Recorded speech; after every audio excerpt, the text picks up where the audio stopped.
अब जो मंदबुद्धि भाई है वो कहेंगे फिर गुरुजी ने फोटो का क्यों इस्तेमाल किया, गुरुजी ने क्यों फिर अपनी फ़ोटो के ऊपर इस फोटो को लगाया, और क्यों गुरुजी ने हमारे को कहा कि ये कबीर भगवान है, ये कबीर भगवान है। क्या गुरुजी को नहीं पता था? भाई गुरुजी को पता था, सारी बातों का मालूम था गुरुजी को, इसलिए गुरुजी ने इस फोटो को भगवान बनाया। क्यों बनाया गुरुजी ने? 1994 से गुरुजी अनमोल ज्ञान प्रचार कर रहे हैं। और गुरुजी यदि उस समय अपने आप को कहें कि बच्चों मैं हूं कबीर परमात्मा, मैं हूं जो 650 साल पहले आया था, मैं हूं वो कबीर देव जिसका वेदों में जिक्र है, मैं हूं वो कबीर देव जो किसी तालाब में आता है, कमल के फूल पे आता है, कवारी गायों का दूध पीता है। पुण्यात्मा विचार करो, क्या गुरुजी को कोई कबीर जी के रूप में स्वीकार करता? कोई नहीं मानता। जितने भी नकली कबीर पंथी कबीर जी के मनमुखी रूप से उत्तराधिकारी जो बने बैठे हैं, बड़े बड़े आश्रम लेके बैठे हैं, धर्मदास जी के पंथ वाले और दूसरे पंथ वाले जो कबीर जी को आधार बना के अपना धंधा चला रहे हैं, अगर गुरुजी ये कह दे कि मैं कबीर, तो सोचो गुरुजी पे कोई 50 मुकदमे हो जाते उनकी तरफ से। अब गुरुजी मुकदमों की तारीख झेलते या हमारे लिए बैठ के सत्संग करते? और कोई भी व्यक्ति उनके ज्ञान को स्वीकार नहीं करता। इसलिए पुण्यात्माओं परमात्मा ने अपने आप को छुपा के रखा और इस फोटो का सहारा लिया परमात्मा ने कि ये है परमात्मा। खुद कबीर होते हुए भी उन्होंने एक कागज की फोटो को कबीर भगवान के रूप में हमारे सामने पेश किया। तीसरा रीजन इसका ये, अब गुरुजी कहें गीता जी में दिखा दिखा के कि तीनों गुणों की साधना करना गीता जी ने मना किया है, ब्रह्मा विष्णु महेश की भक्ति के लिए गीता जी मना कर रही है। बिल्कुल गुरुजी हमें दिखा भी देते, हम मान भी लेते। अब हम कहेंगे जी अगर ब्रह्मा विष्णु महेश की भक्ति ना करें, देवी देवताओं की भक्ति ना करें, तो फिर हम किसकी भक्ति करें? गुरुजी कहते हैं भाई तुम कबीर भगवान की भक्ति करो। अब हम बोलेंगे जी ये कबीर भगवान कौन है, कैसा है, कहाँ रहता है, दिखाओ। अब गुरुजी अगर ये फोटो ना दिखावें तो फिर हमारे को संतुष्टि नहीं हो, हम मानेंगे नहीं कि वो कबीर कौन है। फिर गुरुजी कहते नहीं बेटा वो तो दिखाई नहीं देता, उसका कोई रूप नहीं है, तो हम जिंदगी में स्वीकार नहीं करेंगे। इसलिए परमात्मा ने हमारे से शास्त्र विरुद्ध साधना छुड़वाने के लिए नीचे के देवी देवता और ब्रह्मा विष्णु महेश काल और दुर्गा तक की भक्ति साधना को छुड़वाने के लिए परमात्मा ने उनसे ऊपर कोई और भगवान की भक्ति करवाने के लिए इस दाढ़ी मूंछ वाली फोटो को हमारे सामने रखना जरूरी था। ये चाहे गुरुजी के लिए जरूरी समझो, चाहे गुरुजी की हम जैसे मूर्खों को समझाने के लिए मजबूरी समझो, ये जरूरी था। उस दाढ़ी मूंछ वाली फोटो को कबीर भगवान के रूप में पेश किए बिना हम कभी भी देवी देवताओं की भक्ति, ब्रह्मा विष्णु महेश की भक्ति को नहीं त्याग सकते थे। तो बहुत सारे रीजन है जिस कारण से गुरुजी ने इस फोटो को आगे रखा। अब लोग कहेंगे भाई तुम तो गुरुजी को भगवान मान के 8 सितंबर को उनका प्रगट दिवस मना रहे हो। गुरुजी ने तो दाढ़ी मूंछ वाली फोटो का प्रगट दिवस मनाया है कि यो है कबीर, इसका मनाओ प्रगट दिवस। तो क्या गुरुजी बावड़े थे? बोल देते हैं कई ऐसे सीधे कि गुरुजी को क्या पता नहीं था, तुम गुरुजी से ज़्यादा शाणे हो गए। गुरुजी तो खुद ही आश्रम में दाढ़ी मूंछ वाली फोटो का प्रगट दिवस मनाते थे। अगर गुरुजी खुद यदि कबीर भगवान है तो दूसरे को भगवान बता के उसका प्रगट दिवस क्यों मनाएंगे? तुम शाणे हो गए गुरुजी से।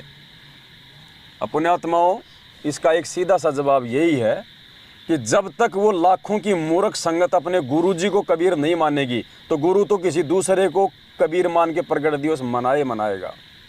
अरे जिस दिन तुम अपने गुरुजी को कबीर भगवान के रूप में स्वीकार कर लो और उनका प्रगट दिवस मनाने लग जाओ, गुरुजी को क्या आवश्यकता है दाढ़ी मूंछ वाली फोटो को भगवान बता के उसका प्रगट दिवस मनाने की? तो ये रिहर्सल परमात्मा ने आप और हम सभी साथ संगत से जुड़े हुए भाई बहनों को निमित्त बना के शुरू करवा दी है। और पुण्यात्मा भी बिचली पीढ़ी है, आत्माओं को परमात्मा की प्यास है। थोड़े बहुत दिन ये काल के एजेंट सतलोक आश्रम मैनेजमेंट हरियाणा वाले हमारे भाई बहनों को मूर्ख बना सकते हैं, लंबे समय तक नहीं बना पाएंगे, क्योंकि सबके अंतःकरण में परमात्मा ने तत्व ज्ञान का बीज डाल रखा है। आज नहीं तो कल वो अंकुर बन के फूटेगा और आत्मा को अपने परमात्मा की प्यास है, परमात्मा की तड़प है, पहचान लेगी वो। आपने देखा होगा बहुत सारे भाई बहन कहते हैं कि हम तो साथ संगति से अब जुड़े हैं, लेकिन हम तो आप लोगों की वीडियो देख देख के भोग तो बहुत पहले से लगाना शुरू कर दिया गुरुजी को। मतलब मैनेजमेंट के डर से, भय से वो खुल के सामने नहीं आ रहे। बाकी आत्मा तो भगवान की है ना। तो उन्होंने अपने घरों में गुरु जी को भोग लगाना शुरू कर दिया। मैनेजमेंट वालों को दान दक्षिणा देनी बिल्कुल कम कर दी। उनके वहाँ पे जाना भी उन्होंने धीरे धीरे फर्जी आश्रमों में बंद कर दिया। तो एक समय ऐसा आएगा पुण्यात्माओं, सभी आत्माएं अपने इस कबीर परमात्मा सतगुरु रामपाल जी भगवान को जानेंगी, इनको पहचानेंगी। घर घर में पूज्य गुरुदेव जी की चर्चा होगी, घर घर में पूज्य गुरुदेव जी की पूजा होगी। यही एकमात्र कबीर भगवान पूरी दुनिया में रहेगा। इन्हीं का ज्ञान रहेगा, लोग इन्हीं का ध्यान करेंगे। इन्हीं के नाम से, इन्हीं के ध्यान से, इन्हीं की भक्ति से, इन्हीं के आशीर्वाद से लोग सतलोक जाएंगे। उस कागज की फोटो से लोग सतलोक नहीं जाएंगे। तो ये सौभाग्य है कि परमात्मा ने समय से पहले आप और हमें निमित्त बनाया इस सेवा के लिए, आगे आने वाली आत्माओं को जगाने के लिए, हमारे अन्य नींद में सो रहे लाखों की संख्या में भाई बहनों को जगाने के लिए। और जागेंगे। देखो, भगवान के घर देर है, अंधेर नहीं है। आप परमात्मा के बच्चों को मूर्ख थोड़े समय के लिए बना सकते हो, ज़्यादा समय के लिए नहीं बना सकते।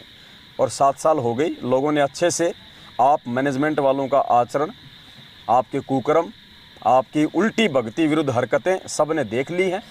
जिस प्रकार से आपने भगवान के वचनों के विरुद्ध खड़ा करके उनके बच्चों से गंदी राजनीति करवाई है। कभी कांग्रेस को वोट तो कभी बीजेपी को वोट। हरियाणा के जाट आरक्षण में मालिक के बच्चों को तुमने जगत वालों के साथ बैठा दिया। हमारा तो जगत वालों से 36 का आंकड़ा है। अरे हमें सतलोक में आरक्षण चाहिए, तुमने हरियाणा के जाटों को 5% आरक्षण दिलवाने के लिए उनके साथ बैठा दिया। आरक्षण भी मिलेगा तो जाटों को मिलेगा, हमें क्या मिला? इतनी बुद्धि भी नहीं लगाई हम लोगों ने। और मालिक कहते हैं क्यों जड़े बिरानी आग रहे, 2 दिन की गुजरान जगत में क्यों जड़े बिरानी आग रहे। बताओ, बिरानी आग में बैठा दिया बेचारे भक्तों को गुरु जी का नाम बता के। तो ये भोली आत्मा थी, इन्होंने विश्वास कर लिया कि गुरु जी का भाई कह रहा है, गुरु जी की बेटी कह रही है, हमारे इतने बड़े कोऑर्डिनेटर भाई साहब हैं, ये कह रहे हैं तो ये झूठ थोड़ी बोलेंगे। तो इन पुण्यात्माओं ने अपने गुरु पे विश्वास करते हुए इन मूर्खों की बातों में आके अपनी मर्यादा तोड़ी। तो अब सभी को धीरे धीरे बातें समझ में आ रही हैं। परमात्मा सबको सद्बुद्धि दे रहे हैं। और ये सौभाग्य है कि समय से पहले परमात्मा ने आप और हमारे को सद्बुद्धि दी।